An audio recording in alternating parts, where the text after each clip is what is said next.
بسم اللہ الرحمن الرحیم۔ کل 14 اگست 2020 پاکستان میں منایا جا رہا ہے، جس کا نام جشن آزادی پاکستان ہے۔ دراصل پاکستان کا وجود مسلمانوں کے لیے بہت بڑی نعمت ہے اور مسلمانوں نے اس کے لیے بڑی قربانیاں دی ہیں۔ نوجوانوں نے اپنے آپ کو بے دردی کے ساتھ شہید کروایا، مسلمان عورتوں کی بے عزتی کی گئی اور بچوں کو مسلمانوں کے سامنے کٹوایا گیا، لیکن مسلمانوں نے انگریز اور ناجائز حکومتوں سے اور اسلامی ریاست کے حصول کے لیے اتنی بڑی قربانیاں عطا فرمائی۔ آخر کار اس کے پیچھے کچھ نہ کچھ مسلمانوں کی دعائیں، تکالیف، اللہ رب العزت کی مہربانی تو ہے، اور ظاہر ہے کہ اس چیز کو سمجھنے والے اس وطن عزیز کے جید علماء کرام تھے۔ جب متحدہ ہندوستان تھا، مسلمانوں پر ہر طرف سے ظلم، جبر اور تشدد تھا، اور مسلمان اپنی عبادات کو آزادی کے ساتھ کر نہیں پاتے، تو اللہ رب العزت نے حضرت مولانا اشرف علی تھانوی رحمہ اللہ کے دل میں ایک الگ ریاست کے تصور کا خیال پیدا فرمایا، اور انہوں نے اپنی متبعین مریدین کے سامنے ایک الگ ریاست کی بات رکھی، اور قائد اعظم محمد علی جناح کی انہوں نے تربیت کی۔ اللہ رب العزت نے قائد اعظم محمد علی جناح کو وہ توفیق عطا فرمائی، اور علماء کی امداد ان کے ساتھ شامل حال رہے۔ حضرت مولانا اشرف علی تھانوی رحمہ اللہ نے مسلم لیگ کی مکمل حمایت کی اور قائد اعظم محمد علی جناح کی مکمل حمایت کی۔ اول سے لے کے اس وطن عزیز کے حصول تک علماء نے ہر قربانی میں قائد اعظم کا ساتھ دیا، اور انہوں نے ہر ایک موڑ پر اس وطن عزیز اور مسلمانوں کے لیے الگ ریاست کا مقدمہ لڑا، اور اللہ رب العزت نے ہر ایک موقع پر ہر ایک موڑ پر ان کو کامیابی عطا فرمائی، اور آخر کار یہ کامیابی 14 اگست 1947 کو مسلمانوں کو اللہ رب العزت نے عطا فرمائی۔ در حقیقت یہ وطن عزیز جو اللہ رب العزت نے مسلمانوں کو عطا فرمایا، یہ اللہ کی مہربانی، اللہ کی توفیق کے ساتھ ہوا۔ اللہ رب العزت نے مسلمانوں کے حال پر رحم فرمایا اور بطور تحفے کے یہ وطن عزیز عطا فرمایا۔ اور پھر یہ وطن عزیز 14 اگست 1947 یہ رمضان 27 رمضان مبارک کا مہینہ اور بابرکت رات، شب قدر کی رات، لیلۃ القدر کی رات، نزول قرآن کی رات، اللہ رب العزت نے یہ تحفہ مسلمانوں کو عطا فرمایا۔ یہ محض اتفاق نہیں ہے، بلکہ یہ مشیت ازدی اللہ رب العزت کا احسان اور فضل ہے، اور جو پوری دنیا کو اللہ رب العزت نے بتا دیا کہ وہ مسلمان جو اسلامی ریاست کے لیے دنیا بھر میں اپنا مقدمہ پیش کرتے رہے، جس کی بنیاد لا الہ الا اللہ محمد رسول اللہ ہے، آج وہ مسلمانوں کو مل گئی۔ اور جب 14 اگست 1947 کو اس وطن عزیز کے جھنڈے لہرانے کا وقت آیا، تو اللہ رب العزت نے مسلمانوں کو بڑی خوشی عطا فرمائی۔ اس سے پہلے ایک وقت گزرا، 11 جون 1947 کو دہلی کے مقام پر حضرت مولانا مفتی شفیع صاحب، مفتی اعظم پاکستان، دہلی میں قائد اعظم محمد علی جناح صاحب کے قیام گاہ پر گئے۔ 11 جون کا دن تھا اور وہ بڑے پریشان تھے۔ کہنے لگے کہ دیکھیں، وطن عزیز تو ہمیں حاصل ہوئی، علماء کرام کی کوششوں سے حاصل ہوئی، لیکن پاکستان کے جو سرحدات ہیں اگر وہ ہمارے ساتھ اتفاق نہیں کریں گے اور پاکستان میں شامل نہیں ہوں گے تو ہمیں بڑی مشکل ہوگی۔ حضرت مفتی اعظم پاکستان مفتی محمد شفیع صاحب رحمہ اللہ نے فرمایا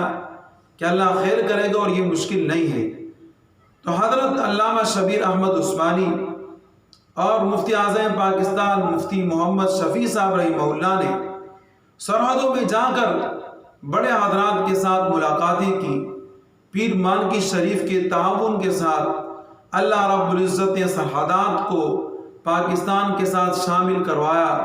اور خیبر پختونخوا جس کا آج نام ہے وہ پاکستان میں شامل ہوا۔ جب 14 اگست 1947 میں جھنڈا لہرانے کا وقت آیا اور یقیناً اس وطن عزیز کا مقدمہ لڑا قائد اعظم محمد علی جناح صاحب نے، جھنڈا لہرانا انہی کا حق تھا، لیکن انہوں نے اس بات کو دیکھا کہ علماء کی قربانیوں کے بغیر یہ وطن عزیز حاصل کرنا بڑا مشکل تھا۔ تو اسی مغربی پاکستان میں علامہ شبیر احمد عثمانی رحمہ اللہ کو فرمایا کہ آپ یہاں جھنڈا لہرائے، اور سب سے پہلے جشن آزادی دی۔ اور مشرقی پاکستان میں علامہ ظفر احمد عثمانی رحمہ اللہ سے فرمایا کہ آپ یہاں اس وطن عزیز کا جھنڈا لہرائے۔ یہ پہلی جشن آزادی تھی جس کا جھنڈا علامہ شبیر احمد عثمانی، علامہ ظفر احمد عثمانی رحمہ اللہ نے لہرایا اور قائد اعظم محمد علی جناح کو دلی سکون پہنچا۔ اس کے بعد علامہ شبیر احمد عثمانی رحمہ اللہ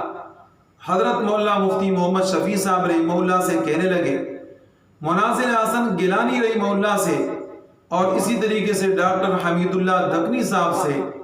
اور اسی طریقے سے علامہ ظفر احمد عثمانی رحمہ اللہ حضرت سید سلیمان ندوی رحمہ اللہ سے کہ آپ لوگ دستور اسلام بنا کر پاکستان میں پیش کریں، اور پھر اس کے بعد تاکہ اسلام کے احکام کی وضاحت ہو جائے، اور پھر اس کے بعد قرارداد اسلام، قرارداد مقاصد بنا کر حکومت کے سامنے پیش کر دیا، اور جناب علامہ شبیر احمد عثمانی رحمہ اللہ کی دعاؤں سے اور ان اکابرین کی دعاؤں سے وہ قرارداد منظور ہوئے۔ یہ قرارداد لیاقت علی خان جو شہید ملت پاکستان ہے انہوں نے پیش کیے، لیکن بنائے علامہ شبیر احمد عثمانی رحمہ اللہ اور مفتی اعظم پاکستان حضرت مولانا مفتی محمد شفیع صاحب رحمہ اللہ نے، اور انہوں نے پیش کیے، اور یہ 1949 کو منظور ہوئے۔ آج بھی قرارداد پاکستان حکومت پاکستان کے آئین میں شامل ہے، اور موجودہ آئین جو 1973 کا ہے اسی کے اندر قرارداد مقاصد شامل ہے کہ جس کے مطابق پاکستان کا کوئی بھی قانون قرآن اور سنت کے متصادم نہیں ہوگا، اس کے موافق ہی ہوگا۔ آپ کو اللہ رب العزت یہ وطن عزیز مبارک رکھے، اور ہمیں بڑی خوشی ہے کہ آج اللہ رب العزت نے مسلمانوں کو ایک الگ ریاست عطا فرمائی کہ اس میں آسانی کے ساتھ اللہ رب العزت کی عبادت کر سکتے ہیں۔ ایک سوال جو آپ حضرات سے میرا ہے وہ یہ ہے کہ آج جو بھی آدمی ہے اپنی زبان کھولتا ہے تو وہ کہتا ہے کہ علماء کا سیاست میں کیا کردار، اور علماء اس وطن عزیز کے اندر کیا کرنا چاہتے ہیں، اور علماء حکومتوں پہ کیوں آتے ہیں، اور علماء کو جناب یہ بڑے بڑے عہدے کیوں مطلوب ہے۔ آپ خود بتائیں کہ کیا علماء اس ملک کے باشندے نہیں ہیں؟ علماء ہی نے اس وطن عزیز کو حاصل کیا، اور یہ بات آپ ذہن میں رکھیں کہ جب ایک آدمی کے دل میں اللہ کا خوف ہوگا، اللہ کا ڈر ہوگا، اللہ سے وہ محبت کرتا ہوگا، قیامت کا خوف ہوگا اور آخرت میں حساب کا خوف ہوگا، تو وہ آدمی کبھی بھی کسی کے اوپر ظلم نہیں کر سکتا، وہ آدمی کبھی بھی کرپشن نہیں کر سکتا، وہ آدمی کبھی بھی ظلم اور زیادتی نہیں کر سکتا، اور وہ آدمی کبھی بھی میرا اور آپ کا حق مار نہیں سکتا۔ لیکن ظاہر ہے کہ یہ حقوق وہ لوگ پامال کرتے ہیں جن کا اسلام کے ساتھ دور کا بھی تعلق نہیں، اور وطن عزیز کا نام کیا رکھا؟ پاکستان، یعنی اس کو پاک ہی کرنا ہے، ہر گن سے، ہر بلا سے، ہر پریشانی سے، ہر فتنے سے اور ہر گروہ سے اس وطن عزیز کو پاک رکھنا ہے، اور اس کے اندر جو قانون ہوگا، جو جمہوریت ہوگی اور جو طریقہ کار ہوگا وہ اسلام کے مطابق ہی ہوگا، اسلام کے مخالف نہیں ہوگا۔ آج ہمیں بڑی خوشی ہے کہ اللہ پاک نے ہماری زندگی میں دوبارہ وہ دن لایا کہ جس میں ہم رہ کر اپنے وطن عزیز کی آزادی کے اوپر خوشی منا سکے۔ تو دائر اسلام کے اندر رہ کر ہم خوشی منائیں، دعا کرتے رہے، اللہ رب العزت ہمارے وطن عزیز کو سلامت میں رکھے، امن میں رکھے، اور ہر فتنوں سے اور اغیار کے الغار سے اللہ پاک اس کو محفوظ رکھے۔ آمین ثم آمین۔